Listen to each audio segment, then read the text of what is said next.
This is KGW News at Sunrise. Fentanyl has become a big problem statewide in Oregon. Lawmakers want to make sure kids and teens know how dangerous the drug is. Coming up this morning, more on the bill requiring that education in schools. Plus, I mean, they're devastated, right? They don't know what to do. Obviously, shock, sorrow, grief, all the emotions. He is talking about the families of the 7 people killed in a crash on I-5 last week. Now there is an organization reaching out to help. Also this morning, the city of Portland receives hundreds of what are considered official complaints each year. The big news here, the fact that that number is not in the thousands. In all seriousness, Rod, I was expecting a little chuckle from you there, and I got nothing. Well, what I thought was, so an official, how does your complaint become official? We'll get to that later. We'll also have you guess which department in the city got the most complaints last year. Right. That answer coming up in the next 10 minutes. You were stone face on that one. Well, I thought I would be the one calling, and they would go, I'm sorry, Mr. L, but we don't consider that an official complaint. I'm like, what? Can you give us the official Tuesday forecast? All right, ladies and gentlemen, this is on the record. We have some scattered light showers up along the north coast this morning. This isn't going to amount to much. It looks like it's primarily a morning thing, dropping northward, Tillamook, and this is traceable rain amounts. Otherwise, on the west side of our state, this is a dry day, including out in the gorge, including up over the Cascades. Early morning iris on the Wells Fargo camera, a little washed out. We're at 50 degrees, partly cloudy, a lot washed out actually. Partly cloudy skies out there right now. This will go on to be a day similar to yesterday, all dry. 61 at noon. Yesterday it was 66. Today I have us getting up to 69. That is your forecast. Rob, thank you. We have new information this morning about the 7 people killed in a crash last week on I-5 in Albany. Investigators have identified them and tell us they were all farm workers. Catherine Cook talked to community leaders and advocates working to reach out to the victims' families. 7 people died in this crash on I-5 near Albany Thursday, and 4 were injured. Investigators say they were in this van returning home to families who now mourn their loss. On Monday, OSP released their names. They range in age from 30 to 60 years old and lived in the Salem-Woodburn area. The victims were all farm workers from Mexico, according to a statement from the Mexican consulate. We were in shock and devastated, and so we knew, that we had to act. Anthony Veliz is with Poder, Oregon's Latino leadership network. Over the weekend, he and other local leaders planned how they would help survivors and the victims' families. One resource they're offering is free emotional support. Veliz co-owns Oyen, a bilingual bicultural behavioral mental health clinic. Besides the victims' families, they're also helping former coworkers. I mean, they're devastated, right? They don't know what to do. Obviously, shock, sorrow, grief, all the emotions. And what we're really there is to provide them someone to talk to and listen to and help them, even though it's so new, but through this grieving process. Aware Food Bank in Woodburn is providing food to victims' families, and Veliz says the Oregon Farm Bureau is working with the victim's employer to create a GoFundMe. The beautiful thing is our community is a really giving community, and there are people just waiting to help, and we're trying to coordinate that and do it in a respectful way. On Friday, the man accused of causing the crash faced a Marion County judge. Police say 52-year-old Lincoln Smith of California was driving this semi-truck.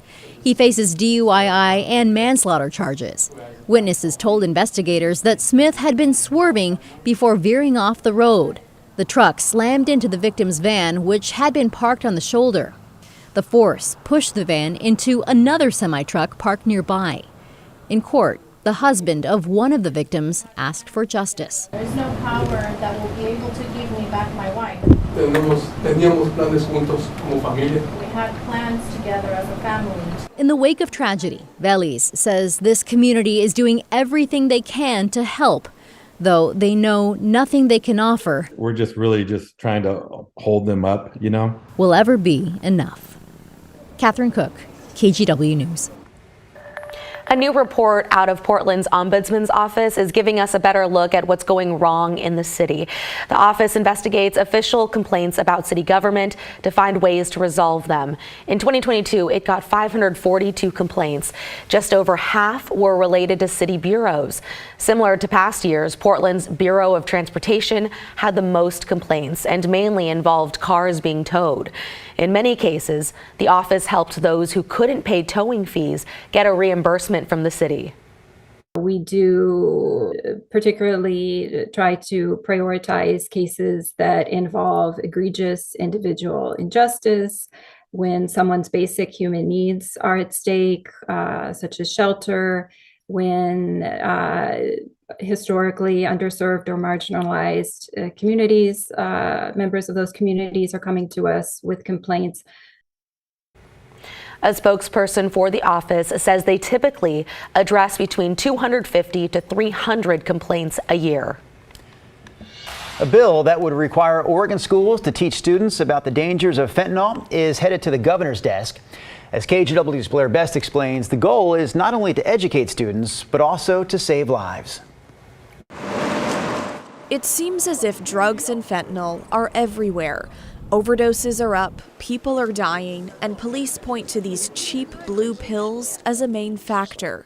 And everyone seems to have a say on the issue, like longtime Portlander Alan Johnson. It's just a crisis in the making. Obviously, the crisis has been made already. That crisis also making its way into schools, and the reason for a bill that just passed the House last week, calling for age-appropriate fentanyl curriculum to be added to existing drug and alcohol classes in middle and high schools. Being from my age group, there's been drugs in schools all the time, whether it's marijuana, meth, cocaine, and now fentanyl. The bill also aims to educate students on the laws that provide immunity to people who report fentanyl use or seek treatment. And a sneaky thing like fentanyl bears learning about. Now, this bill comes at a critical time as police respond to an increase in fentanyl overdoses on our streets and in our schools.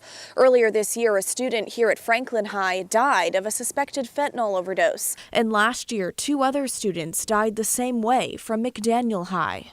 According to data from Multnomah County's health department, opioid misuse among youth is dropping, but overdoses are up.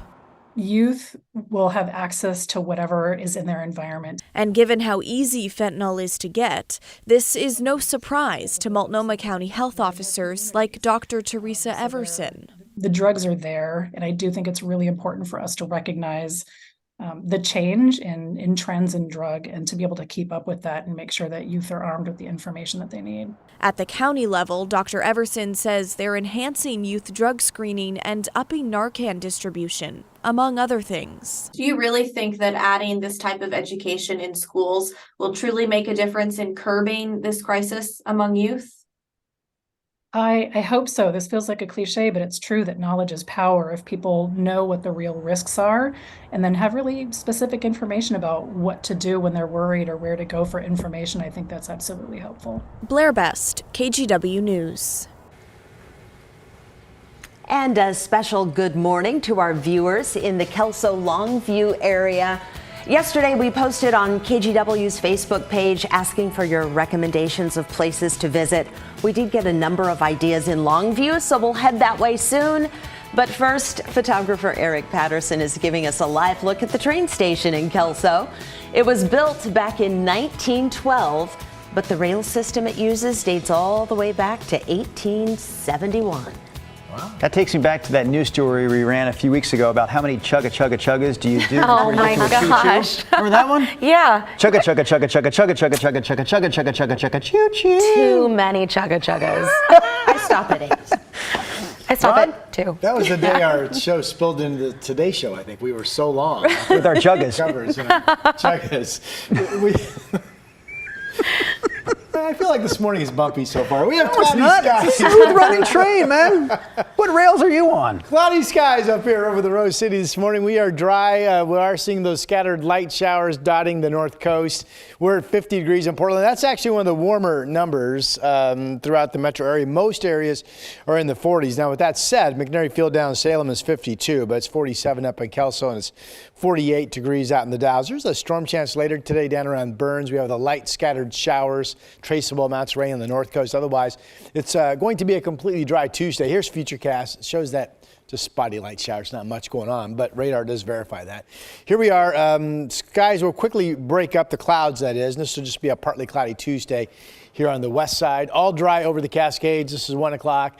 I do want to play this into tomorrow afternoon, because tomorrow afternoon we bring back a return storm chance up and down the Cascades. Here's one at 4 p.m. just nipping the corner of Clark and Calais County. So it does appear there's at least a chance that storms tomorrow over the Cascades later in the day and evening would bounce back to the west a little bit. We could have some spotty action in the valley, so we will be watching that. Otherwise, pretty quiet weather. Partly cloudy today, we'll call it. Temperatures running a little bit cooler than normal. Yesterday we were in the mid 60s. Today it's more like an upper 60 day, I think, on average. This shows only 65 in Longview, but 68 Battleground, 69 in Vancouver. Winds generally light, northwest 5 to 15 miles per hour. Here's your 7 days. So I've added that shower chance late day tomorrow for the potential of those storms in the Cascades. 76, so we start to warm up. Still 80 Thursday. There's still a same thing on Thursday. There's a thunderstorm chance over the mountains and maybe a spotty shower chance here. Most of us will stay dry. 82 Friday, Saturday 75. I still feel like the weekend forecast has some uncertainty to it. I still have a shower chance on Sunday and Monday of temperatures in the mid 70s. This could easily be a dry weekend, just something we're keeping an eye on right now, and that is your forecast.